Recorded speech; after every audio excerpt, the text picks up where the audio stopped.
Muy buenas noches, profe. Buenas noches.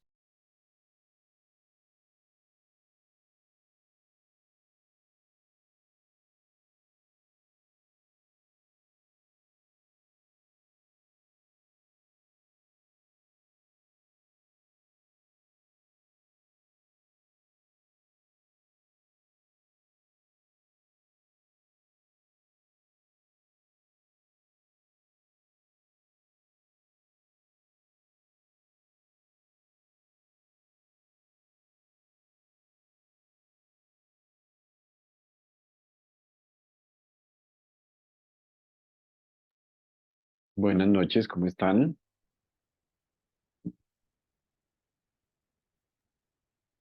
Buenas noches, profe. Bien, gracias a Dios, su merced, ¿qué tal? Bien, también, gracias. Bien, gracias Hoy, a Dios.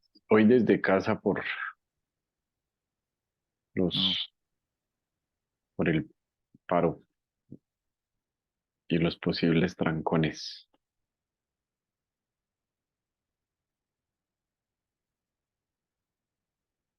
Buenas noches, profe. Hola, Josué, buenas noches, ¿cómo estás? Buenas noches. Hola, Sara, buenas noches, ¿cómo estás?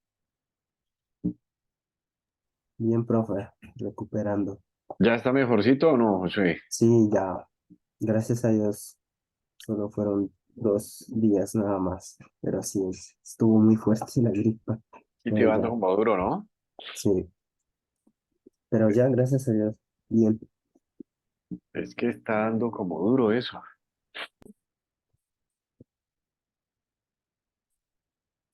Por acá, por esta ciudad. Ya comenzamos en 2 minuticos. Bueno,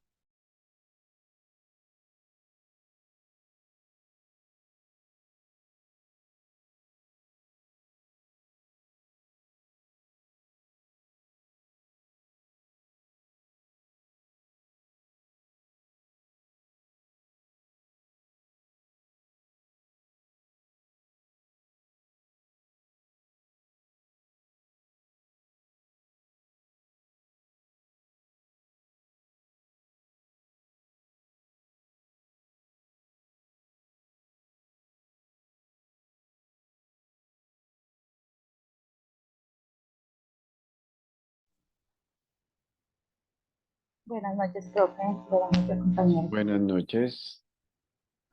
Jimmy, Buenas noches, ¿cómo profe. estás? Buenas noches, Henry, ¿cómo estás? Bien, gracias. Bueno.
Muy bien, nuevamente buenas noches. Vamos a comenzar. El tema que estamos abordando en esta tercera unidad mm, tiene que ver con el quehacer profesional como tal y en la práctica de ese quehacer profesional hay unos temas que son, digamos, importante, que es necesario también que aprendamos a tener en cuenta y a relacionar. El quehacer profesional es más que una cuestión técnica, es decir, como hemos venido aprendiendo en este curso, el quehacer profesional es más que saber hacer algo eh, o desempeñar una función específica, lo cual sí, obviamente pues tiene que ver con eso, pero el quehacer profesional va más allá. Y en ese sentido hay unos elementos clave que relacionamos al respecto. Y el primero con el que comenzamos fue con el de el poder y la autoridad. Em, ¿Por qué? Porque el ejercicio profesional en muy buena medida va de la mano con eso, ¿sí? Es decir, en buena medida em, hay asuntos relacionados con la autoridad, con el rol que nosotros ejercemos, lo cual a su vez llega a ser una cuestión de poder. Y hemos problematizado un poco esa realidad, resaltando precisamente que la forma en que se ejerce muchas veces la autoridad mm, no es muchas veces legítima. Eh, Muchas veces ese ejercicio de la autoridad carece precisamente de ética. Y veíamos también entonces cómo el poder desempeña una función clave también en esto, el ejercicio del poder como tal.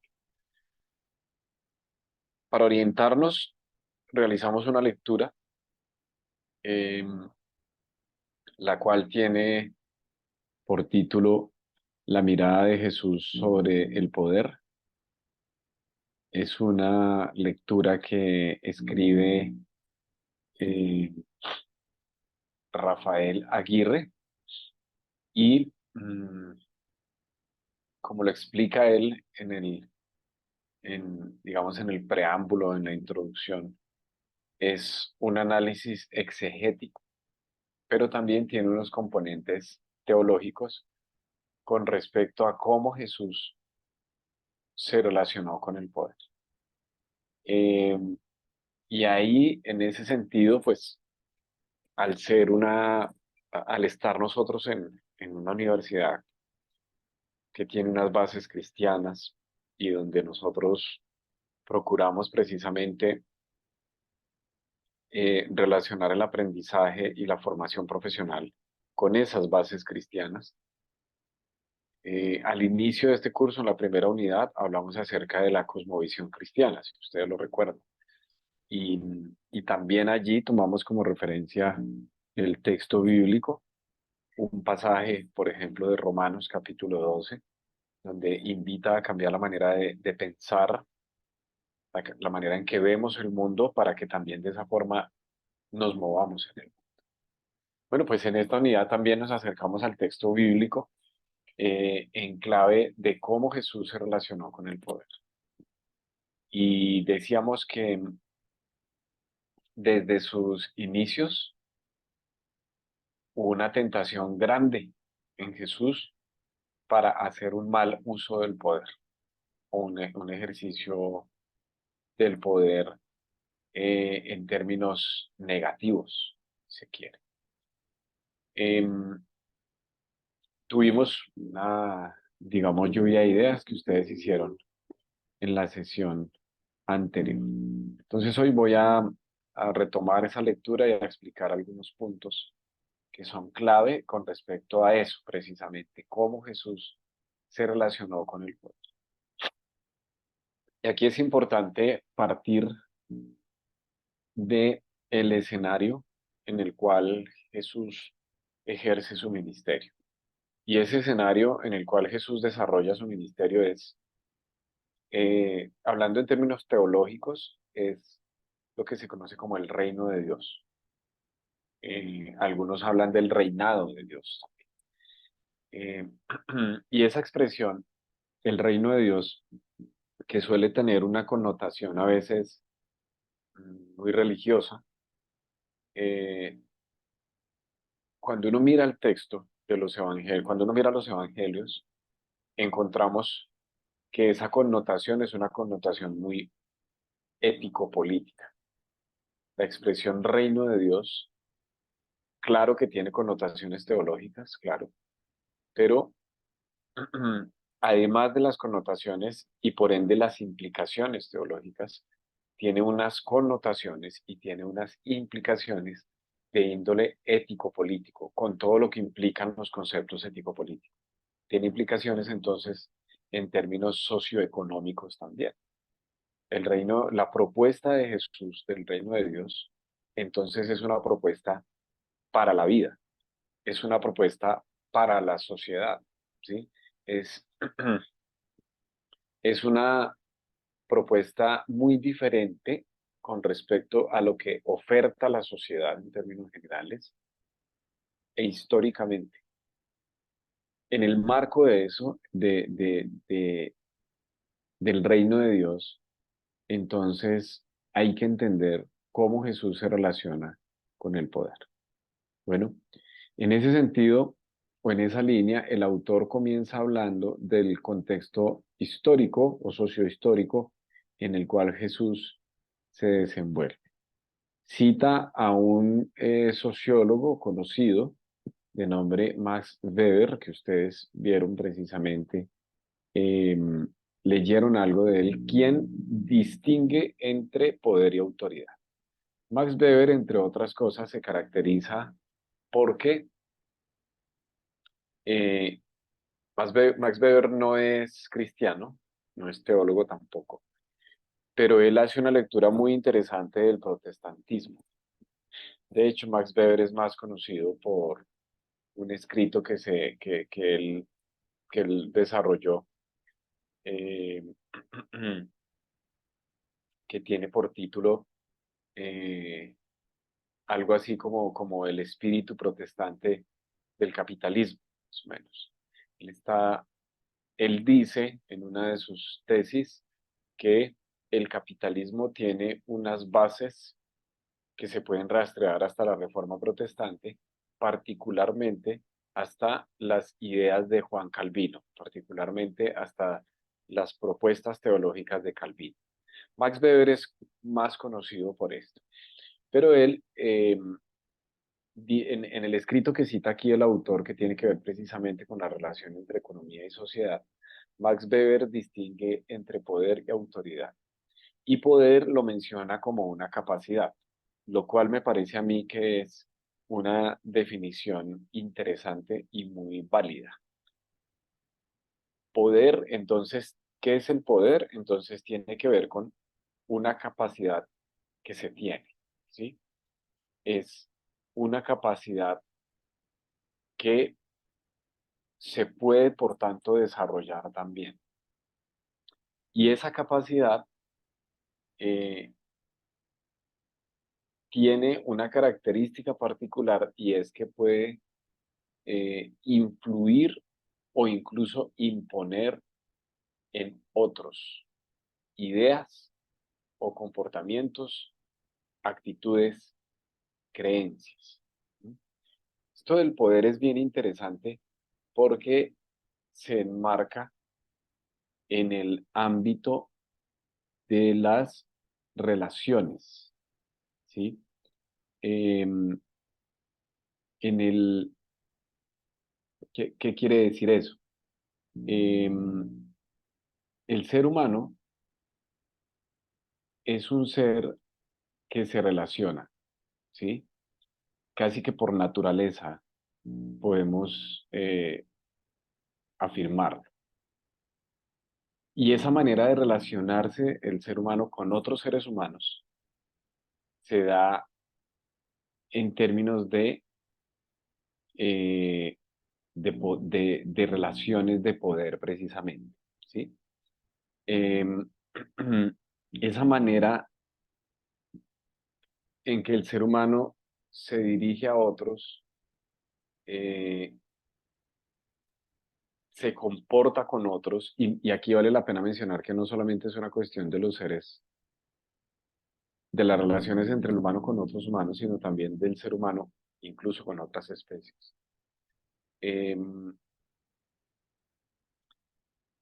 Es una capacidad, como lo dice Max Weber, que tenemos los seres humanos. Pero no todos los seres humanos tenemos la misma medida de poder, ¿sí? Si bien es una capacidad de la cual disponemos todos, no todos tenemos la misma medida de poder. Y en ese sentido, esa medida de poder va a depender de varios factores. ¿Mm? Por ejemplo, el cargo que usted desempeñe, ¿sí? El cargo que usted desempeñe, qué sé yo, en una empresa. El poder que tiene el gerente, el dueño de la empresa, ¿sí? Es diferente al poder que puede tener otra persona de un rango menor. ¿Mm? En ese sentido, no es malo en sí el poder, solamente lo estoy mencionando en términos descriptivos, ¿sí? Porque el poder, y de hecho también hay otro autor, un filósofo francés que se llama Michel Foucault, que habla mucho de este tema del poder. Michel Foucault decía, o entre otras cosas, hablaba de que el poder se da precisamente en todas partes de la sociedad, ¿sí? Solamente, y se da a partir de las interacciones, ¿sí? Que tiene la sociedad. Se da en una institución, se da en el lenguaje que usamos, se da en la cultura, se da en el día a día. Pero no todos tienen la misma capacidad de poder o la misma medida de poder, y por tanto tampoco lo ejercen de la misma forma, ¿sí? Entonces, esto es importante. Michel Foucault, yo no sé si ustedes han leído algo conmigo, de pronto han leído algo. Bueno, pero Michel Foucault, él desarrolla de una manera bien interesante esto del poder. Y él usa una expresión, por ejemplo, que son los dispositivos de poder. Él habla de dispositivos de poder. ¿Qué es para Michel Foucault un dispositivo de poder? Esto hace referencia al, al poder que se ejerce en contextos específicos. Y esos dispositivos los podemos entender como sistemas o medios de control, o de regulación, o de vigilancia, ¿sí? En distintos contextos uno encuentra esos dispositivos de poder. En un hospital, en una empresa, en un colegio, en la cárcel. Foucault, de hecho, habla mucho de las cárceles, habla mucho de los hospitales, sobre todo hospitales psiquiátricos, habla del contexto también de una escuela militar. Y él dice, en esos distintos espacios, eh, los dispositivos de poder, es decir, los medios de control, funcionan de determinadas formas. Entonces, por ejemplo, miren, en lo que yo les estaba diciendo ahorita, en una institución, un hospital. Entonces, ¿quiénes tienen más control o más poder sobre otros? Pues el personal de salud, ¿sí? En un hospital el médico tiene poder, tiene control, ¿sí? Los enfermeros, las enfermeras, ¿sí? Tienen medidas de poder, ¿sí? Y medios por medio de los cuales ellos ejercen cierto control y cierta vigilancia. Eso, dice Foucault, no es cualquier cosa, porque esos dispositivos de poder se pueden usar bien o se pueden usar mal. Y él habla también, por ejemplo, mucho de la religión. Y la religión, queridos estudiantes es un gran escenario en el cual el poder también puede ser o bien usado o muy mal usado también. El elemento religioso. Porque el elemento religioso entra a hablarle a las creencias, a las conciencias, ¿no? Entonces, como lo he mencionado en otros espacios, seguramente con ustedes, miren un ejemplo sencillo. Estamos en época electoral. Esto es un ejemplo, ¿no? Lo que voy a mencionar. Entonces, estamos en época electoral y ¿qué ocurre si el pastor de su iglesia, y de hecho el domingo que viene son elecciones, dice, miren, aquí en la iglesia deben votar por este candidato, por esta candidata, ¿sí? Eso no quiere decir que todos en esa iglesia que estén en capacidad de votar van a votar por esa candidata o candidato que el pastor dijo, no.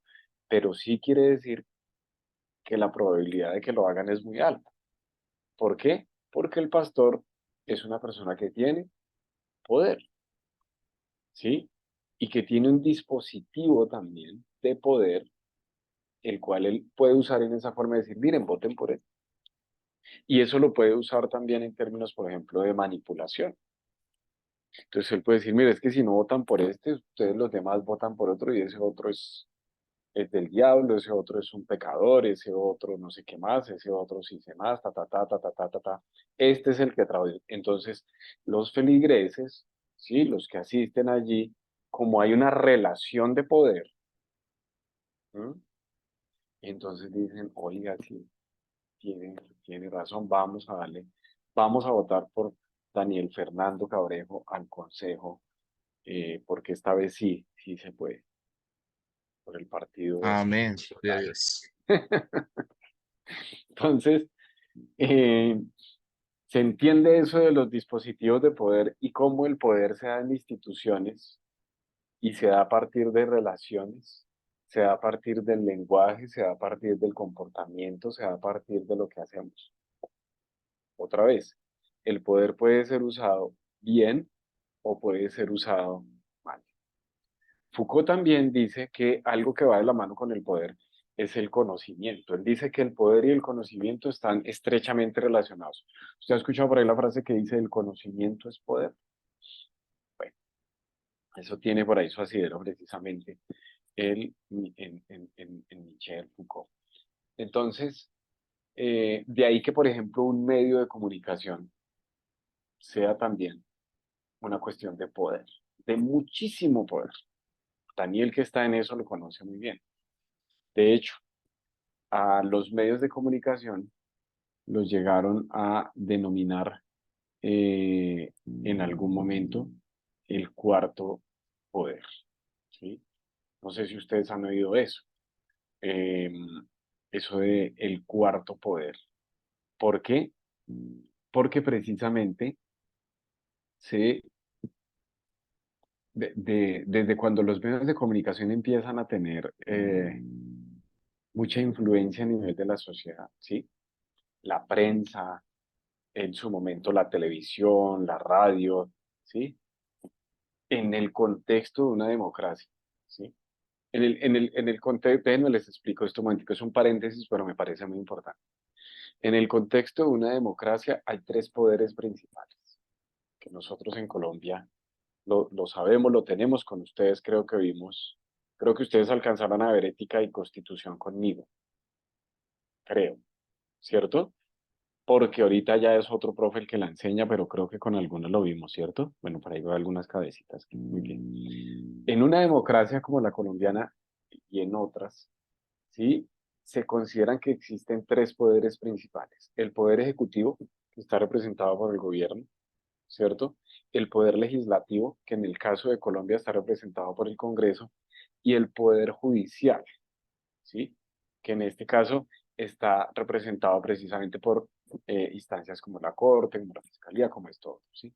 El término cuarto poder se utiliza para destacar la importancia y la influencia que en ese escenario democrático ejercen los medios los medios de comunicación, ¿sí? ¿Por qué? Porque los medios de comunicación en una sociedad desempeñan un rol fundamental para proporcionar información.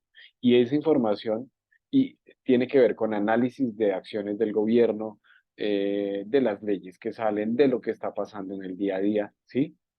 Y eso es una cosa bien importante. Casi que, claro que hoy por hoy, y sobre todo pues en nuestras sociedades, y eso es sabido, es conocido, quiero decir, los medios de comunicación, sobre todo los que se conocen como los mass media, como los medios masivos de comunicación, tienen detrás grupos económicos, eh, los cuales les patrocinan, los cuales les respaldan, ¿cierto? Los cuales les proporcionan todo lo que se requiere para eso. Ese es uno de los cambios, y miren ustedes la importancia, por ejemplo, de las redes sociales. Las redes sociales hoy en cierta forma, han debilitado en algunos aspectos esos medios tradicionales de comunicación, el poder de los medios tradicionales de comunicación. En alguna forma, no estoy diciendo que les ha quitado todo el poder y que ya, no, en alguna medida. Entonces, las redes sociales hoy por hoy desempeñan un papel importantísimo. De ahí, mire, que es tan importante lo que usted publica, lo que usted postea. ¿Por qué? Por lo mismo que estamos hablando. Porque estamos en una sociedad donde lo que nosotros decimos, dependiendo quiénes somos, tiene una implicación de poder, ¿sí? Tiene implicación de poder, y poder en términos de ejercer alguna influencia sobre alguien, ¿bien? En ese sentido, entonces, volviendo a nuestra lectura, Max Weber diferencia entre poder y entre autoridad, y él dice, entonces, que la autoridad es algo más como intrínseco de la persona. Y eso es algo interesante. Y cuando digo intrínseco me refiero a algo que hace parte de la persona. Ahí entonces es bien interesante cómo el poder puede estar respaldado por la autoridad o puede que no, ¿cierto? Cuando se ejerce el poder. En los evangelios nosotros tenemos el clarísimo ejemplo de Jesús, cómo la gente se admiraba precisamente de Jesús, y lo que las notas de los evangelistas nos dicen es porque enseñaba o hacía tal cosa con autoridad, ¿cierto? Aparece el término ahí, autoridad, refiriéndose a Jesús. Y eso es bien interesante, porque Jesús ejerce poder, ¿sí? Y eso es muy importante. Jesús ejerce un poder, pero un poder que es legitimado por su autoridad. Es decir, no es un poder coercitivo, no es un poder que coacciona, no es un poder que obliga. Sí es un poder, por ejemplo, que confronta. Por eso en varias oportunidades Jesús, por ejemplo, aparece discutiendo, si se permite ese término, con endemoniados, ¿recuerda? O con algún demonio, ¿sí? Eso es bien interesante, porque precisamente lo que se da en esos debates, por decirlo así, es una cuestión de poder y de autoridad. De ahí que los mismos demonios le pregunten a Jesús y le digan varias veces, ¿qué tienes contra nosotros? ¿Has venido a destruirnos? Dice. ¿Has venido? O sea, es bien interesante eso, porque se ven como son poderes, claro que lo son, pero son unos poderes inferiores. ¿Mm? En buena medida, repito, el ministerio de Jesús, todo, todo se desenvuelve en cómo Él hace uso del poder. Eso es muy importante que lo tengamos presente. Y yo creo que esto es muy importante que lo tenga presente usted, por ejemplo, si usted es pastor, si usted es pastora, si usted es líder, Eso hablando en un contexto cristiano, ¿sí? Si usted tiene un ministerio y esta cuestión y lo ejerce. Pero si no, también, ¿sí? Si usted es jefe, si usted tiene personas a cargo, ¿sí? Si usted desarrolla o ejerce, tiene cierta influencia sobre otros y quiere orientarse por valores cristianos, entonces ahí tenemos que hacer lo que dice Juan en una de sus cartas. Andar como él anduvo, no sé si recuerdan. Es decir, de verdad caminar como Jesús caminó. Y repito, si algo diferenció a Jesús de otros, fue cómo él ejerció su poder y su autoridad. Mire que una diferencia no está en que, por ejemplo, él sanara. Había otros que también lo hacían. Por eso a Jesús también lo confundían con un taumaturgo o lo confundían con un médico, porque otros también hacían esas cosas. Pero si hay algo característico y diferente, diferencial en el ministerio de Jesús, es cómo él ejerció el poder y la autoridad. Y ahí entonces el autor del texto que nosotros realizamos, de la lectura que ustedes hicieron, pues va a dedicar una buena parte a hablar de la situación sociohistórica en tiempos cuando Jesús desarrolla el ministerio. ¿Por qué? Porque Jesús ejerce su ministerio en el marco del Imperio Romano. Y el Imperio Romano es símbolo de ¿qué? Pues de poder. El Imperio Romano ejerce control sobre todo territorio conquistado. De hecho, Palestina es una colonia que hace parte del Imperio Romano. Es algo chiquitico que hace parte del Imperio Romano. Y esta colonia depende del poder de los romanos, ¿sí? El Imperio Romano es algo grandísimo. Es tal vez el imperio que a lo largo de la historia más tierra ha llegado a poseer, más territorio. Los 3 continentes, África, Asia, Europa, el Imperio Romano casi que llegó a, a controlar todo esto.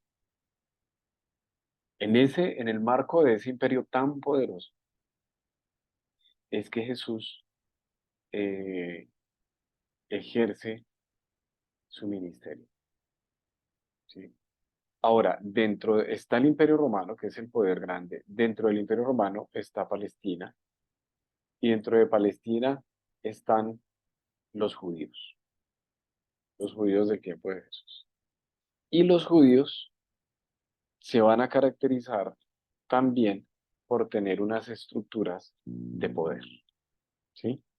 Y por hacer un ejercicio del poder de determinada manera, ¿sí? O sea, por entender el poder también de una forma particular. Entonces Jesús tiene que, digamos que tiene grandes desafíos en el ejercicio de su ministerio, porque tiene que lidiar por un lado con los romanos y por otro lado con los judíos. El poder de los judíos ante los romanos es una cosa casi que insignificante, porque los judíos son casi que los que tienen poder de los judíos, casi que vienen siendo esclavos de los romanos. Es decir, el más poderoso de los judíos es un servidor de los romanos, ¿cierto? Como en el caso del rey Herodes o de los reyes, los distintos reyes, Herodes y sus reinas también, toda esta gente, ¿no? El sumo sacerdote, todo eso. Yo no sé si ustedes han visto esa serie por Netflix, ¿no? Que se llama The Chosen. ¿La han visto por ahí? ¿Alguien la ha visto? Edward la ha visto. ¿Quién más la vio ya? Don Alexander también, Sara también, Daniel también, Sebastián también. ¿Qué les pareció la serie? ¿Qué les parece? A mí me parece, en el marco de lo que estamos hablando, me parece que es una buena serie. Me parece que es una buena serie, eh, porque precisamente uno de los elementos que yo rescato en este tipo de series, bueno, y en otros, es el elemento histórico. Y en términos histórico-sociales o histórico-culturales, es una serie muy rica, la verdad. A mí me parece que si no la han visto, se la recomiendo que la vean con calma, que la vean también con ojos, mm, con ojos también de alguien que está estudiando teología, ¿no? Es interesante eso. ¿Por qué les nombro eso? Porque recuerden ustedes, por ejemplo, cómo presentan a Mateo ahí, en esa serie, y lo muestran como alguien asustadizo, como alguien también eh, pequeño, de hecho lo muestran también muy jovencito, ¿cierto? Como alguien que sirve ahí al poder mayor. Y el poder mayor es el ejercido por los militares principalmente. No por nada los publicanos iban siempre con soldados romanos a cobrar los impuestos, ¿sí? Porque el publicano, ustedes saben, no era muy querido entre los suyos, entre los judíos. Tenía poder, pero era un poder que en últimas no servía mucho, porque él ante los romanos no era más que una fichita ahí que podían usar los romanos para cobrar sus impuestos y aún más allá. Por eso es tan bonito lo que el Bautista, Juan el Bautista, dice, ¿no? Cuando está hablando en el río le dice a los soldados, por ejemplo, que van con los publicanos que no extorsionen a la gente. Cuando la gente le pregunta, entonces, ¿qué hacemos? ¿Qué hacemos entonces? Porque Juan está diciendo que se arrepientan, que cambien. Y le pregunta, ¿qué hacemos? Y él le dice a los soldados, no abusen de su poder, no extorsionen a la gente, no les peguen. Porque el poder militar históricamente ha tenido eso hasta hoy. Si a usted lo para un policía, si a usted lo para un soldado, si a usted lo para, ellos creen que tienen poder para... Ayer, me acordé ahorita, ayer saliendo de Transmilenio, precisamente me paró un militar en una estación y me dijo que le dejara ver la maleta, que quería ver qué tenía yo en la maleta. Yo le dije, pero le dije obviamente en buenos términos, hay que saber hablar con militares. Yo le dije que si él tenía, que si él sabía, yo le dije, le puedo preguntar algo, le dije, no es por molestarme, pero de verdad me gustaría, yo le dije, tú tienes, no sabe quién soy yo, no, yo no le dije, me pongo a decirle, le dije, tú tienes derecho a hacer esto, o sea, es legal esto de que tú mires las cosas que yo tengo en mi maleta, porque es que aquí esto es personal, le dije, yo le dije, no tengo problema, revísalo, no hay ni falta, pero tú tienes derecho para eso, le dije, y él estaba con una compañera, y se miraron los dos. Y él dijo, sí, sí, sí, porque igual usted es el que va a revisar las cosas y no vamos a meter las manos ni nada. Dije, no, no, no, es solo por saber, cómo ahí está. Ahí. Revisaron y luego los documentos y esto, pero a lo que voy con eso es que el uniforme militar les empodera en una forma y ellos pueden hacer un ejercicio de eso, bueno o malo también. Lamentablemente muchas veces es malo el ejercicio del poder. Otras veces cuando se requiere que lo usen, no lo usan. Es cierto. Otras veces cuando uno dice, venga, ¿y dónde están estos que...?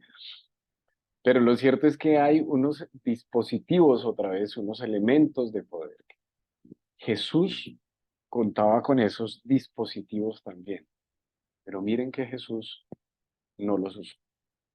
Los dispositivos de poder em, que tenían los religiosos en tiempos de Jesús eran, miren por ejemplo, un dispositivo de poder de los judíos, era el templo. Y Jesús no usó eso. Jesús no se legitimó por medio del templo para demostrar su autoridad. Es cierto lo que pones allí, María José, no hay esa correlación entre poder y autoridad, muchas veces.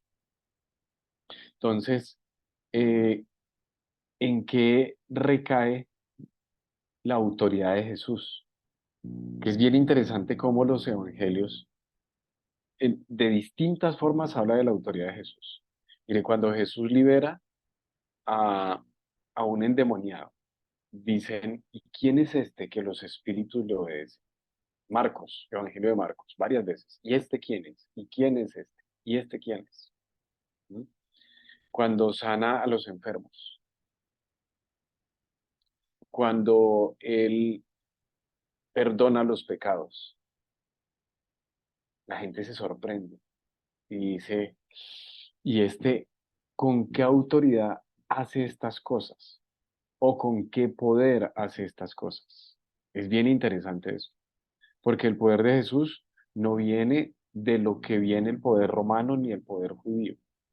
Por el lado romano, obviamente nada que ver, era judío, ¿cierto? Pero por el lado judío, ¿a poco? Porque Jesús no viene de una familia que digamos, pues ¿Mm? De los judíos, tales, de toda la vida, súper respetados, no sé qué más, de la familia, sumo sacerdotal, tal, de toda la vida. Volviendo de Chosen, se han visto que como tratan precisamente a Nicodemo, como lo tratan y como lo muestran allí, lo tratan con mucho respeto y lo muestran como alguien de una autoridad, uy, ¿cierto? Piden su opinión, porque su opinión pesa mucho. Pues Jesús no se legitima en eso. Es decir, Jesús no viene de una familia sacerdotal, ¿cierto?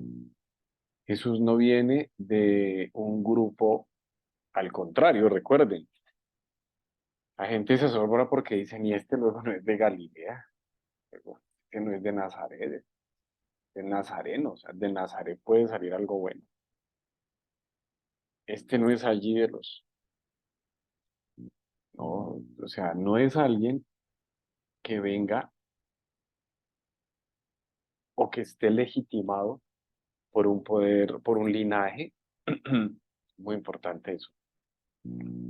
Eso es muy importante también tenerlo en cuenta con el conflicto que hay ahorita por allá en el Medio Oriente.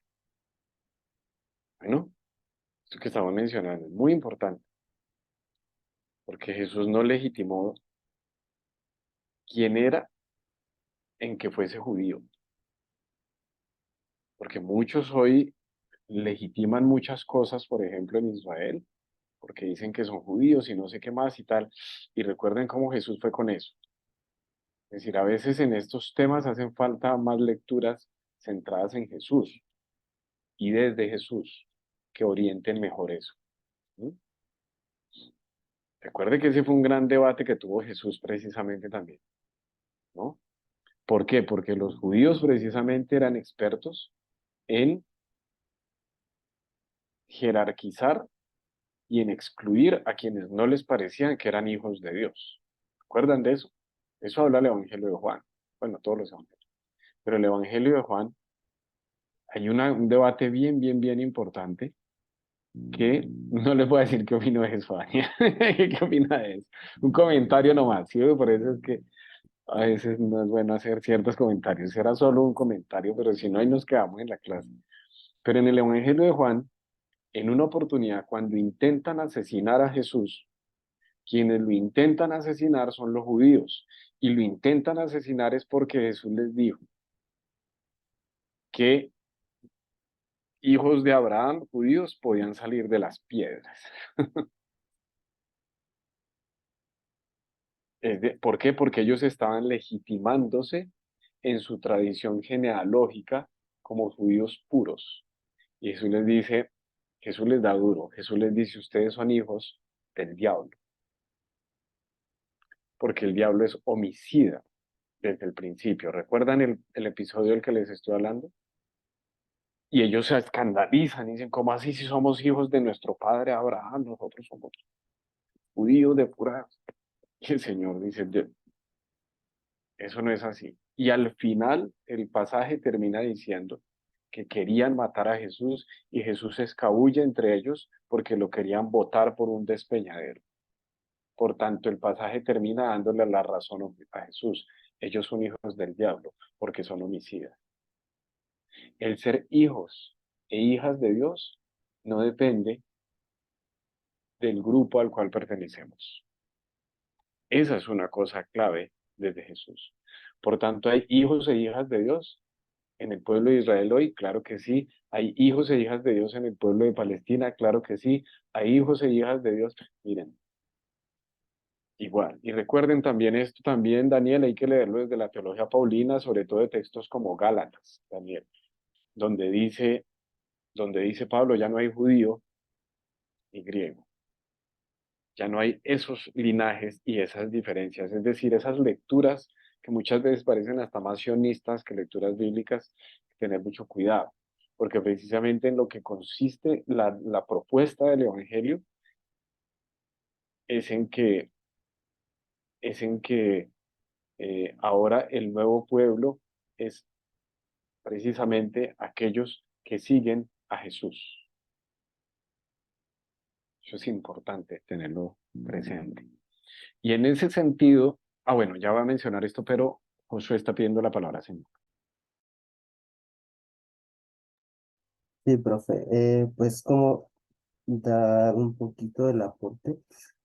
Pues no sé, o sea, en mi opinión, creo que Jesús sabía administrar, como dice en el texto, como en la primera parte, habla de que si uno tiene poder, debe saber administrar y controlarlo para hacer un buen uso, ya sea social y que sea algo, para que resulte algo positivo, ¿no? Entonces, de alguna manera, pues Jesús sabía administrar y controlar sus poderes. De hecho, o sea, cuando le dicen, cuando estaba en la cruz, las escribe y otras personas le dicen, si eres el Hijo de Dios, bájate de esa cruz, ¿no?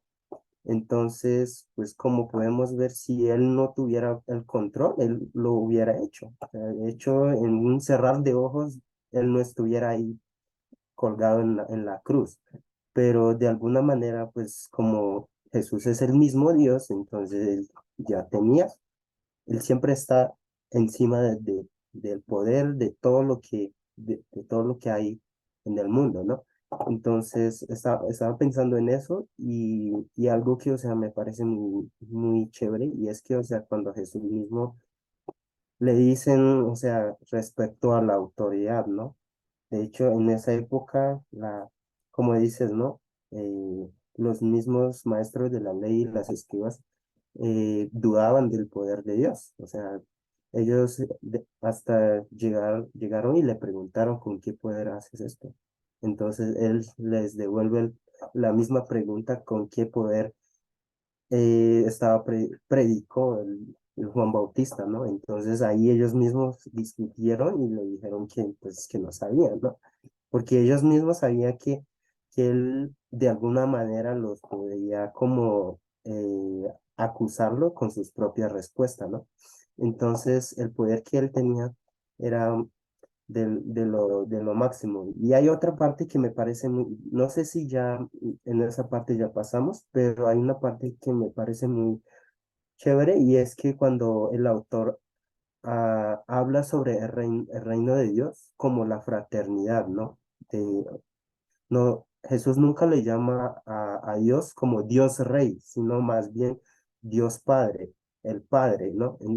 Entonces, no muestra tanto como lo hace el ser humano. Por ejemplo, empieza a mencionar, el autor menciona de que, o sea, en ese momento, en la época del Imperio Romano, lo que hacían era que, o sea, ellos reconocían eh, a un patrón, a un jefe, depende de qué cantidad de personas o siervos tenía, ¿no? O qué cantidad de ejército tenía. Entonces, con eso ellos lo reconocían que él tenía el poder sobre las personas, ¿no? Entonces, me parece muy importante de que, o sea, él, en vez de, o sea, Jesús lo hubiera mostrado de esta forma, pero él lo muestra de un padre que ama, un padre que es pacífico y algo que me parece muy importante y es el término coercitivo, ¿no? Ujú. Creo que lo mencionaste y es como forzar la voluntad o conducta de alguien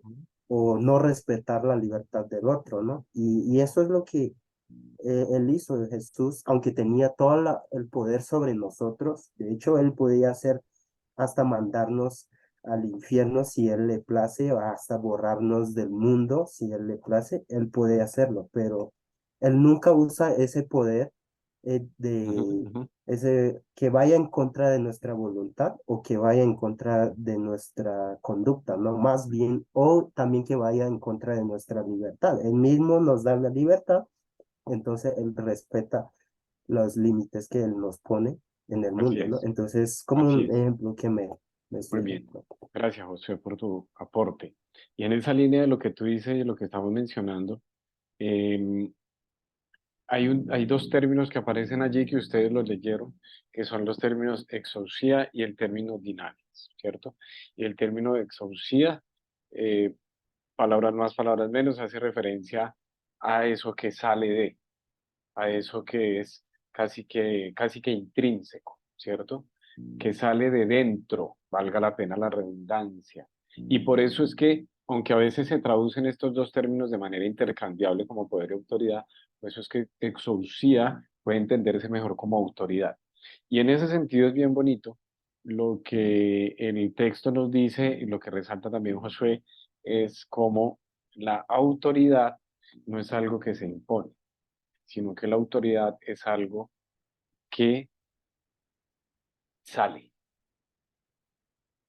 ¿Sí me va a entender? Casi que debiera ser algo natural en una relación. ¿Sí? Sí me va a entender, es algo. Por eso la gente se admira de la autoridad de Jesús. Esa autoridad se manifiesta cuando él enseña, por ejemplo, porque se asombraban de su autoridad, ¿cierto? De su doctrina, de su enseñanza. Término eh, griego puede traducirse mejor como enseñanza. Se admiraban de porque enseñaba con autoridad. Y no es tanto, o no es porque supiera mucho, ¿sí? No es porque Jesús revelaba las perlas por allá que nadie más había visto y encontrado, o porque fuera el súper inteligente. No, de hecho, si uno compara lo que nos pone el Nuevo Testamento, si uno compara a un Jesús con un Pablo, Pablo es un tipo que sabe más que Jesús. Pablo es un tipo estudiado. Pablo es alguien que conoce muy bien el Imperio Romano, la cultura griega, el contexto y la cultura y la filosofía griega. Él conoce las tradiciones judías formales. Jesús no. Otra vez, Jesús es del campo. Jesús es un tipo que viene de una familia eh, campesina. Y con eso, y eso no lo estoy diciendo en términos peyorativos ni más faltaba, ¿no? En términos descriptivos, que es lo que nos muestra el Evangelio. Él nace en el campo, nace entre animalitos. Entonces, este Jesús, la autoridad de Jesús no es porque sepa mucho. La autoridad de Jesús no es porque tenga mucho poder para hacer lo que quiere o para... No, la autoridad de Jesús sale de Él por quien es Él. Y quien es Él se evidencia a partir de sus acciones. porque no hay otra forma de evidenciar quiénes nosotros somos sino a partir de las acciones. ¿Estamos? Y eso es una cosa bonita, pero también es una cosa desafiante. Uno como líder, uno como pastor, uno como pastora. Si en algún momento usted como pastor le tiene que decir a alguien, no, es que mire, usted tiene que hacer esto, ¿por qué? ¿Por qué? Porque yo lo digo porque es que yo soy su pastor y yo soy el que te que tal. Mire, ahí perdió el año. Y no vaya uno tan lejos, vámonos para la casa. Si yo en algún momento le digo a mi hijo, no, es que tienes que hacer, porque es que yo lo digo, porque soy tu papá, porque es que yo lo digo, porque yo, pues si yo me tengo que legitimar, pues él ya sabe que yo soy su papá. Si yo tengo que legitimarme en mis títulos, en mi cargo, en mi rol, es porque precisamente no ha sido una autoridad legitimada a partir del ser y del hacer, del que hacer. Y eso es algo que se logra es en el caminar y en el hacer. Sí, me hago entender. Y eso ocurre en toda relación. En una relación, puse el ejemplo del pastor, la pastora, del papá, pero es un ejemplo también del jefe, del empresario, del gerente, del líder, del capitán del equipo de fútbol. A mí que me gusta tanto el fútbol, mire lo mismo. La autoridad es algo que sale por lo que somos y por lo que hacemos, y no necesariamente porque seamos los mejores, no porque no las sepamos todas, no porque tenemos los más sobresalientes títulos, y esa es la exousia, la autoridad. El dinamis o dunamis, como lo presenta el texto, en varias ocasiones es paralelo a la autoridad en los evangelios, ¿cierto? Se muestra así, pero dunamis sí tiene una diferencia porque dunamis o dinamis sí es poder, ¿sí? Potencia. De hecho, de ahí viene la palabra dinamita, ¿no? Dinamita viene de dinamis, la misma raíz griega. Entonces, ese dinamis sí es algo, en el caso de Jesús, es algo que viene de Dios. Y Jesús lo dijo varias veces. Jesús lo dijo también, que él lo que hacía, lo hacía también porque el Padre o lo había mandado, o se lo había dicho, o pertenecía a él, en fin, ¿sí? Entonces, esto es bien interesante, porque pensemos en nosotros, es en línea con lo que estamos hablando de Jesús, pero eh, nosotros tenemos también un poder que Dios nos ha dado. Y a mí me gusta relacionar esto también con todo lo que somos en la vida. Yo creo que si nosotros hacemos algo o desempeñamos algún rol es porque Dios nos permite hacerlo y nos ha dado también esa capacidad para hacerlo. No sé si me hago entender. Es decir, si usted es pastor, porque Dios le ha dado también ese don, le ha dado esa capacidad, le ha llamado a eso, ¿cierto? Si usted es gerente de una empresa, también Dios se lo ha dado. Si usted es lo que usted haga, si usted es maestra de niños, si usted es profesor de una institución, lo que sea, si usted maneja los medios de comunicación, es porque Dios le ha dado también ese poder, ¿cierto? Y es bonito relacionar eso también con que si Dios nos dio eso, lo usemos para los propósitos que están en línea del uso del poder para el cual nos lo dio Dios. Y si Dios nos dio algo, es para servir. Es para servir. Y para servir, ojalá, a quien más necesita ese servicio. A servir a los más vulnerables, servir a los que sufren injusticia, servir a los que no tienen las mismas oportunidades que de pronto nosotros, o los mismos privilegios de nosotros, servir a otros. Si tenemos poder, que lo tenemos, dunamis, dinamis, de ese que proviene de Dios, que sea para servir a otros. Pero si el poder que tenemos es para enorgullecernos, para dominar a otros, para ejercer el control, para adueñarme de la iglesia y entonces hacer lo que a mí me plazca, para oprimir a mis empleados, es decir, eso entonces es un mal uso del poder. Así de sencillo. Lo mencionaba Josué, lo dice el texto, muy importante, el poder y la autoridad de Jesús no es coercitiva, no coacciona, no obliga, parte del ejemplo, respeta la libertad, ¿sí? Más allá eh, más allá de lo que la sociedad incluso muchas veces espera. Es que esto es bien interesante, muchas veces también la gente termina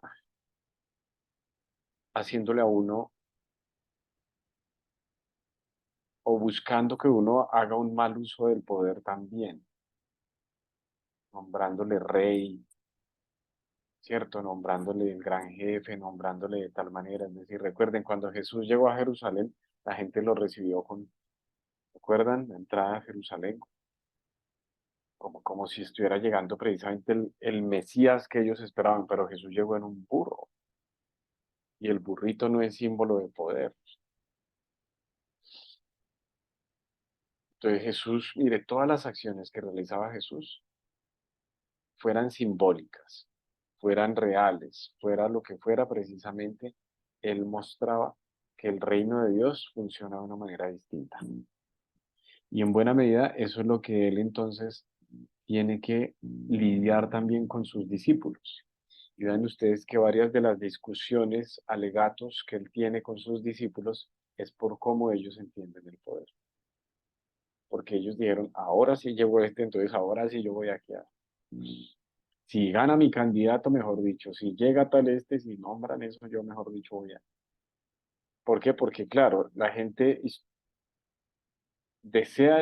tiene como que un deseo por ser jefe, por mandar a otros, por dominar a otros. Tal vez esa es la historia en buena medida de la humanidad, ¿no? Y cuando la gente entonces medio tiene una oportunidad, desde algo chiquito hasta algo grande, y si no está preparada para eso, puede terminar haciendo mucho daño. Uy, ya estabas levantando la mano hace un ratico.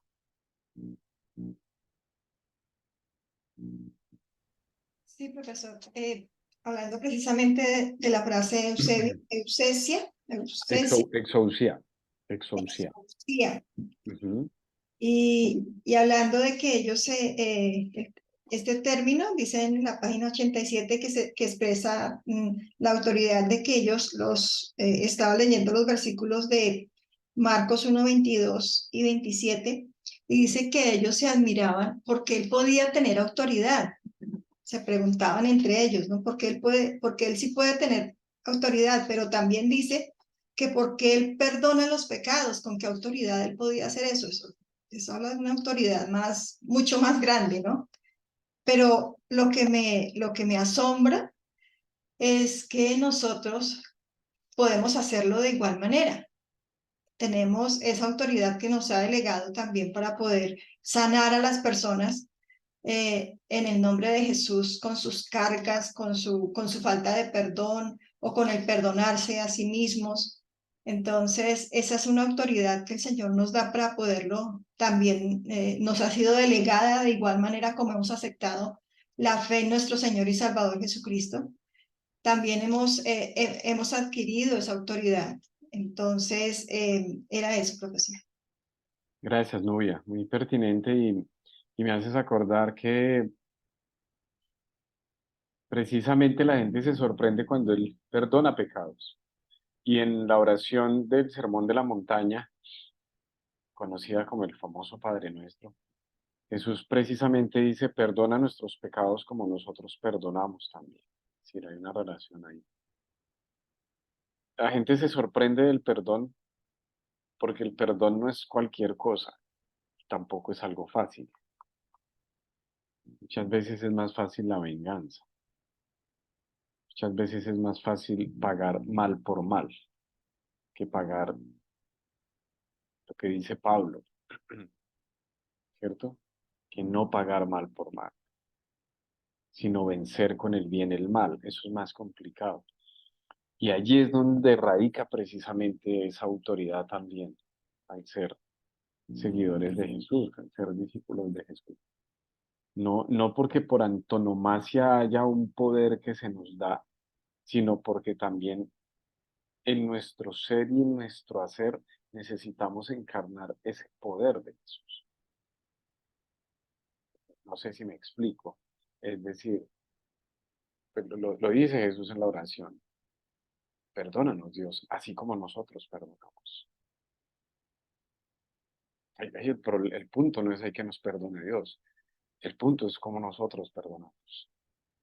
Porque eso es una cosa compleja. Entonces, es en ese sentido tan importante que no basta solo con el decir, y ahí es donde viene el ejemplo de Pedro, ¿se acuerdan? En el Evangelio Marcos, capítulo 8, primero Pedro le dice que él es el Mesías. Cuando Jesús pregunta, ¿quién dice la gente que soy yo? Unos dicen que eres Juan el Bautista, otros Elías, otros uno de los profetas. ¿Y ustedes quién dicen que soy? Pedro dice, tú eres el Mesías. Pero más adelante, Pedro le dice a él que en ninguna medida diga que se va para la cruz o que lo van a matar o que va a resucitar. Y miren la traducción tan bonita que hace el autor del texto de la expresión que traduce Reina Valera como apártate de mí, Satanás. Él, el autor que estamos leyendo lo traduce de una manera diferente porque él dice que el verbo griego que aparece allí es el verbo que traduce ponerse detrás de, que es el verbo epitimao. Entonces, no le dice Jesús a Pedro que se quite, sino que lo que le dice Jesús a Pedro es que se haga detrás de él. Bien tremendo eso, que se ponga detrás de él. Y ponerse detrás de él es una cosa tremenda, porque ponerse detrás de él es seguir a Jesús, es seguirle a él. Entonces, en su exégesis, recuerden que es un comentario exegético, por eso son tan importantes y tan bonitos los comentarios exegéticos, ¿no? Lo que hace Rafael en este artículo es que él dice que es la misma expresión que se usa cuando Jesús ha dicho, si alguno quiere venir en pos de mí, venir en pos de mí, seguirme, venir detrás mío. Jesús entonces no le está diciendo a Pedro que se quite y que no le estorbe, nos han dicho, sino que Jesús lo que le dice a Pedro es que reoriente su camino. Y Jesús otra vez está llamando a Pedro, así como lo hizo al inicio. ¿Se acuerdan? Que le dijo, vengan pues de mí y yo voy a hacer que usted sea un pescador de hombres. ¿Se acuerdan? Marcos capítulo 1. Otra vez Jesús lo está llamando y le está diciendo, oiga, acuérdese que el llamado es a que me siga, hágase detrás mío y sígame, porque todavía usted no ha entendido lo que es seguir. Jesús llamó a Pedro, me parece bien bonito también y bien interesante, relacionándolo con lo que hemos estado hablando en esta clase. Jesús no llama a Pedro a que sea pescador de hombres. Jesús llama a Pedro a que le siga a él. Jesús le dice a Pedro, venid en pos de mí. Reina Valera 60. Biblia de las Américas. Le dice, sígueme tú. El llamado de Jesús a Pedro es a seguir a Jesús. El llamado que hoy nos sigue haciendo Dios es ese, es a seguir a Jesús. El llamado en últimas entonces no es ser pastor, no es ser profesor, no es ser ministro, no es ser gerente, no es ser... El llamado es a seguirle a Él. Porque si nosotros seguimos a Jesús, entonces tendremos la orientación correcta en el camino. Y luego Jesús le dice a Pedro, y yo haré que seas pescador de hombres. El llamado es seguir a Jesús y el resultado será lo que Él quiere que nosotros seamos. Pero el llamado precisamente es al seguimiento y es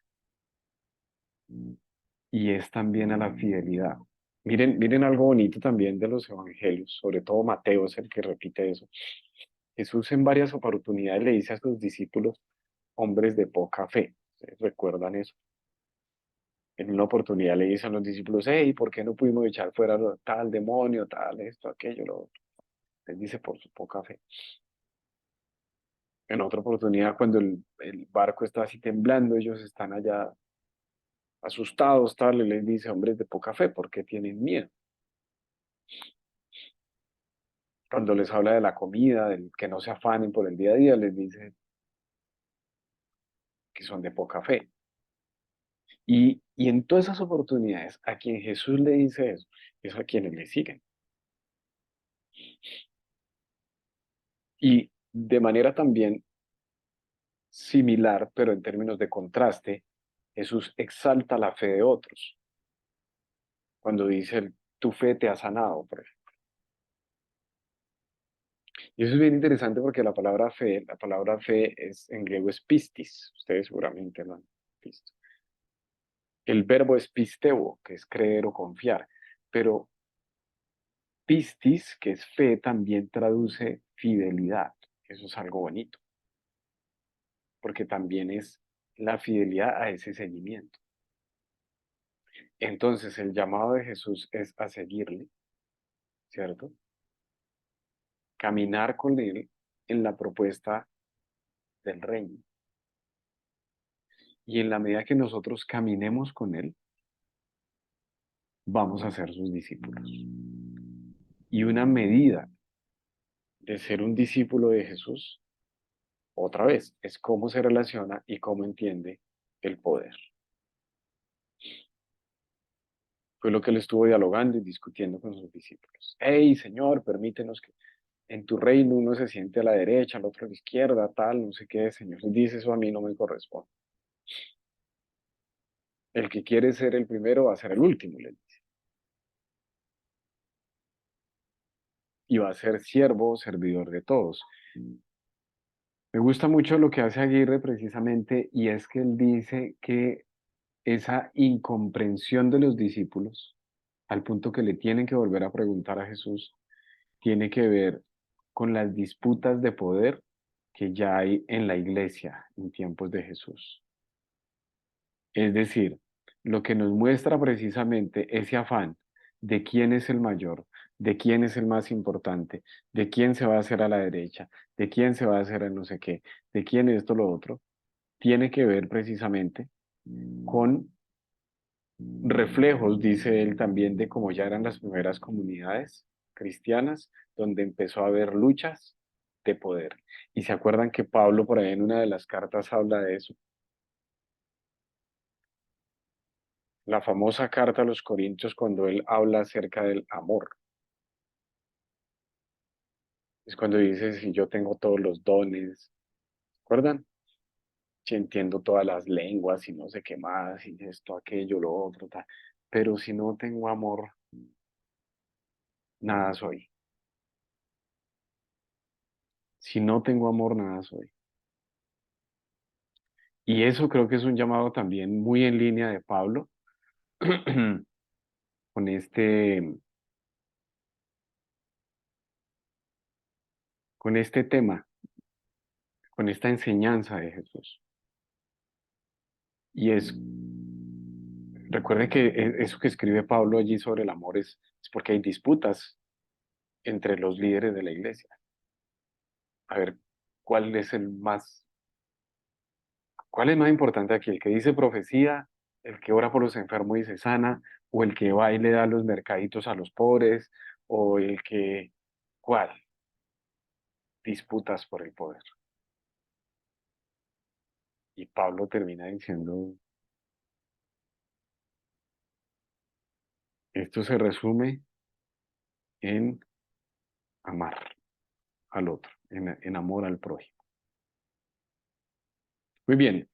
Daniel, ¿tú me puedes hacer un favor de compartir un enlace de una canción que quiero que escuchemos, precisamente relacionada con esto? No sé si alguien quiere comentar algo mientras le paso esto por aquí a Daniel. Pasa es que el audio de mi compu no funciona para eso. Está dañado. No sé si alguien quiere comentar algo mientras le paso esto aquí a Daniel. Profe, sí. Señor, Pues, profe, sí, creo que el texto que su merced nos está explicando es muy relevante, muy relevante. Creo que algo que hay que analizar es que, empezando, el Señor se aparta del modelo de poder y de autoridad que ya viene establecido, como su merced lo acaba de explicar. Creo que esa es una enseñanza importante para nosotros.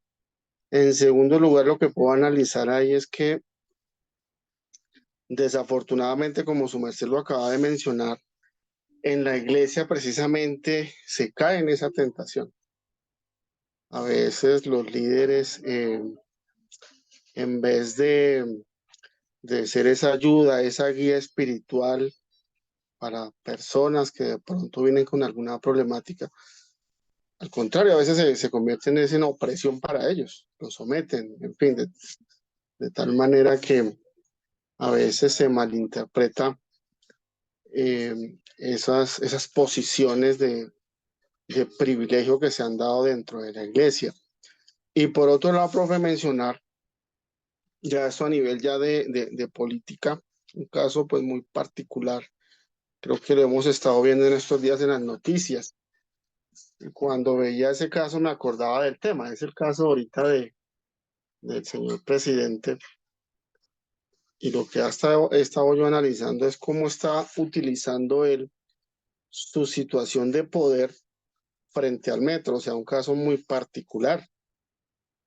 Lo que entiendo, palabras más, palabras menos, es que si el metro es subterráneo, entonces la nación va a, a financiar el 100% del metro, pero si no, entonces eso quedará allí pendiente. Entonces, pues analizo yo cómo desde las diferentes esferas, cómo se manipula, cómo se utiliza lo que de pronto su merced hacía un momento, bien sea para bien o bien sea para mal, pero pues se ve ahí cómo se ejerce, cómo se manipula ese poder.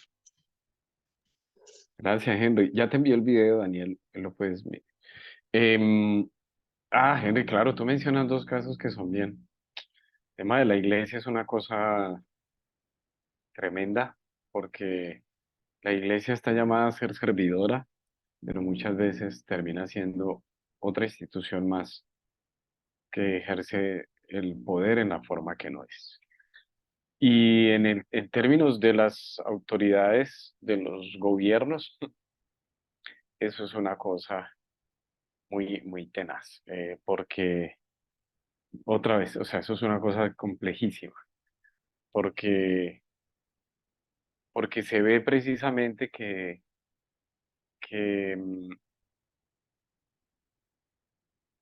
lamentablemente muchas veces el ejercicio que se hace desde esas esferas, el ejercicio del poder, muchas veces no es el mejor. Muchas veces. Este video que vamos a ver, seguramente ustedes de pronto lo han visto, es del amigo de Santiago Benavides, que habla de ese texto de Corintios que les acabo de mencionar.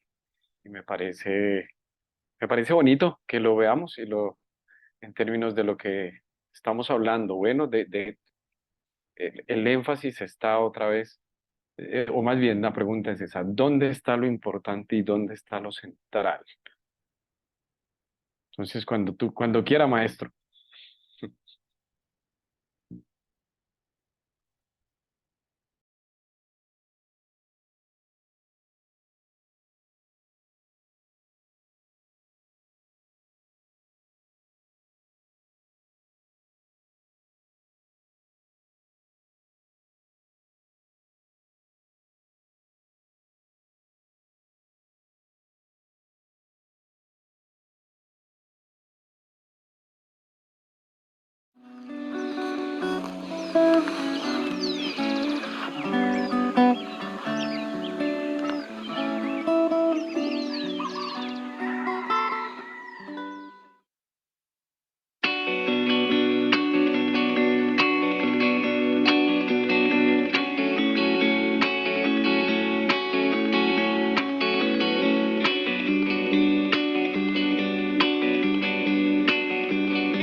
Si hablara palabras de parte de Dios, si no tengo amor, de nada me vale, de nada me vale. Si sé lo profundo de cada misterio y no tengo amor, de nada me vale, de nada me vale.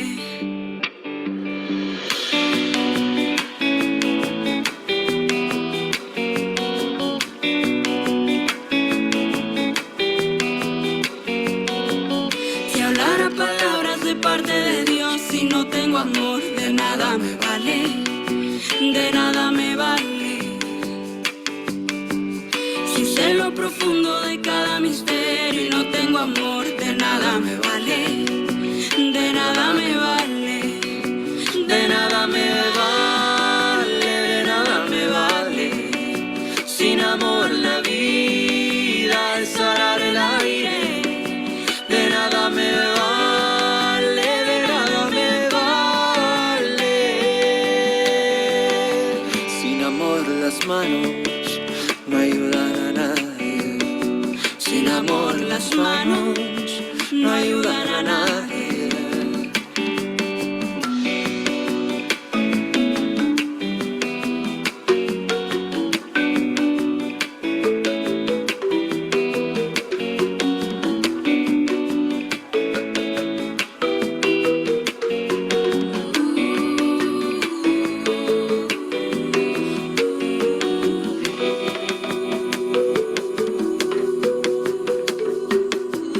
Si tengo la fe que mueve montañas, si no tengo amor, de nada me vale, de nada me vale. Si doy lo que tengo, incluso mi vida, y no tengo amor, de nada me vale, de nada me vale, de nada me vale, de nada me vale. Sin amor la vida es arar el aire, de nada me vale, de nada me vale. Sin amor las manos no ayudan a nadie, de nada me vale, de nada me vale. Sin amor la vida es arar el aire, de nada me vale, de nada me vale.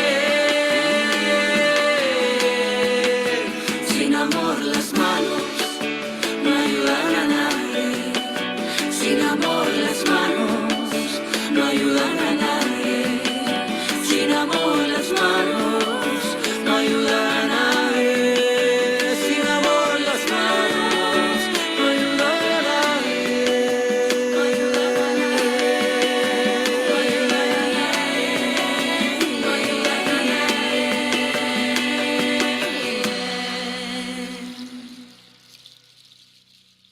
Bien, gracias, Daniel, por ayudarnos con la presentación del video. Sin amor, de nada nos sirve. Bueno, Pablo lo decía más fuerte, ¿no? Si no tengo amor, nada soy, decía él. Nada soy.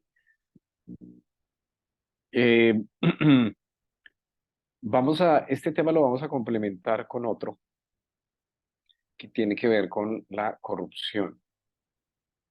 Y la corrupción se da precisamente entre más poder, más probabilidad de corrupción hay. Entonces yo voy a dejarles una lectura en el Cloud Campus para que la realicen sobre este tema. ¿Listo? El día de mañana no puedo estar con ustedes en la noche porque tengo un compromiso que atender y no alcanzo a estar en la noche. Entonces, si pueden, si quieren tomar ese tiempo para realizar la lectura o en otro momento está muy bien. El próximo miércoles hablamos entonces del problema de la corrupción con base en esa lectura y con base en otros insumos. Bueno, por favor, realicen esa lectura para el próximo miércoles. Esa lectura que les voy a dejar es una lectura que ya tiene unos años, tiene unos 20 y pucho de años más o menos, ¿verdad? Pero es muy pertinente todavía para nuestro contexto. Yo se las dejo por algo. Título de la lectura es Cuando la corrupción invade el tejido social. Vamos a leer eso y el próximo miércoles vamos hilando eso, ¿listo? Vamos hilando el tema del poder con el tema de la corrupción. Ahí vamos desarrollando nuestra tercera unidad. María José, señora. Profe, o sea que mañana no nos conectamos. No. Ok. Bueno, porfa, discúlpenme. Bueno, nos vemos el otro miércoles, Dios mediante. Bueno, muchas gracias. Chao. Gracias, profe. Chao, profe, gracias. Que lo bendiga. Gracias, maestra. Gracias, profe. Nos vemos el miércoles. Chao. Sí, señor, gracias.